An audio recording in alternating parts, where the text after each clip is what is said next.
السلام عليكم ورحمة الله تعالى وبركاته. اخواني الكرام، نديروا اخر اخبار التصريحات ديال فوزي القجع مع راديو مارس على كأس العالم 2030، وكذلك كنهضروا على اشرف حكيمي في دوري ابطال اوروبا، وغنهضروا الدوري الاوروبي والدوري المؤتمر الاوروبي ودوري روشن السعودي. ديروا لنا خوتي اشتراك ولايك. غنبداو مع التصريحات اللي ذكر فيها فوزي القجع على ان المغرب قادر باش ينظم اكبر تظاهرات دوليه، ومنها كأس العالم اللي فاز به المغرب شرف التنظيم ديالو. القجع كيعقد ليا الكابرانات بكل معنى الكلمه. القجع كيهكر ليا الفيفا حتى هي، وكيدير حتى هي فيها الكولاسه.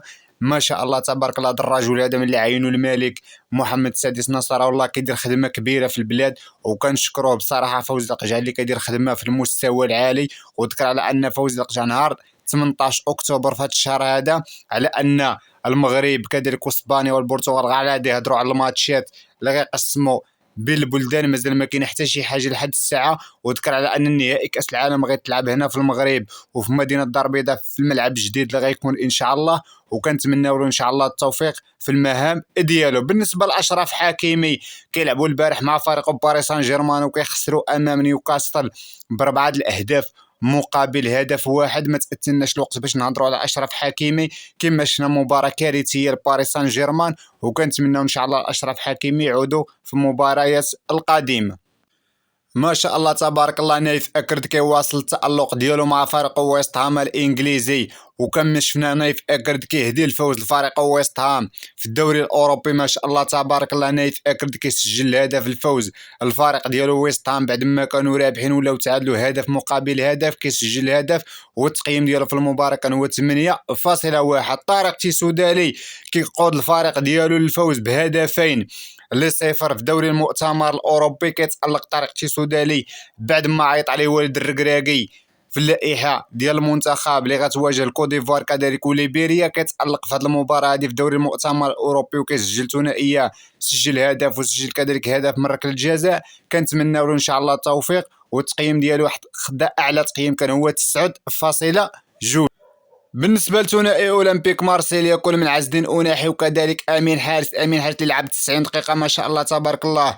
وفي الشوط الاول كانوا رابحين بهدفين لصفر، ثم انقلب عليهم نادي برايتون الانجليزي وتعادلوا هدفين مقابل هدفين. امين حارس في هذه المباراه هذه صنع هدف وقدم مباراه في المستوى. عز الدين اناحي دخل في الشوط الثاني، دخل بدايه من الدقيقه 50. كيبان لينا عز الدين اناحي دار خطا كبير بصراحه وانتقل لاولمبيك مارسيليا، وكنتمناو له ان شاء الله التوفيق مع الفريق ديالو. بالنسبه لامين عدلي، كيواصل التالق ديالو امين عدلي مع ناديه باير ليفركوزن الالماني، وكما شفنا امين عدلي كيقدم مستويات ولا اروع مع الفريق ديالو. ربحوا بهدفين مقابل هدف واحد. امين عدلي في هذه المباراه هذه صنع هدف وقدم اداء جيد جدا، والتقييم ديالو في هذه المباراه كان هو 7.8، وكنتمناو له ان شاء الله التوفيق. بالنسبه لايوب الكعبي كيواصل الرسميه ديالو مع اولمبياكوس اليوناني، وكيتعادلوا هدفين مقابل هدفين في هذه المباراه هذه. ايوب الكعبي في هذه المباراه هذه ما صنع ما سجل، وخرج في الدقيقه 74 من المباراه، والتقييم ديالو كان ضعيف كان هو 6.3. بالنسبه لبلال الخنوس كيواصل التالق ديالو مع فريق جينكا البلجيكي وكيربحوا في دوري المؤتمر الاوروبي بهدفين لصفر.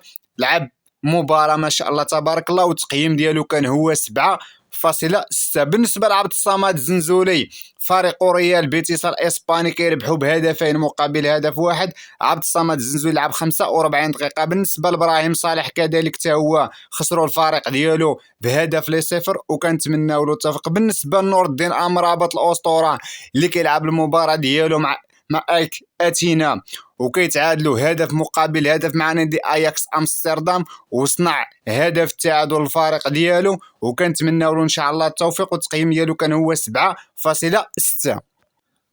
الكابيتان غانم سايس كيتألق مع فريق الشباب السعودي وكيتعادلوا هدفين مقابل هدفين في هذه المباراة هذه. الكابيتان غانم سايس كيسجل هدف في هذه المباراة هذه وكيقدم مباراة في المستوى رغم تلقيهم جوج الاهداف، والتقييم ديالو كان هو 8.1. بالنسبة لمراد باطنة كيواصل التألق مع فريق الفيحاء وكيتألق في هذه المباراة هذه وكيربحوا بهدفين مقابل هدف واحد. مراد باطنة وكيصنع هدف في هذه المباراة هذه. مراد باطنة كيواصل التألق ديالو، كيضغط على والد الركراكي بكل معنى الكلمة. كما شفنا والد الركراكي عيط الحكيم زياش اللي عاد المنتخب، والتقييم ديالو كان هو 7.8. كان معكم محمد.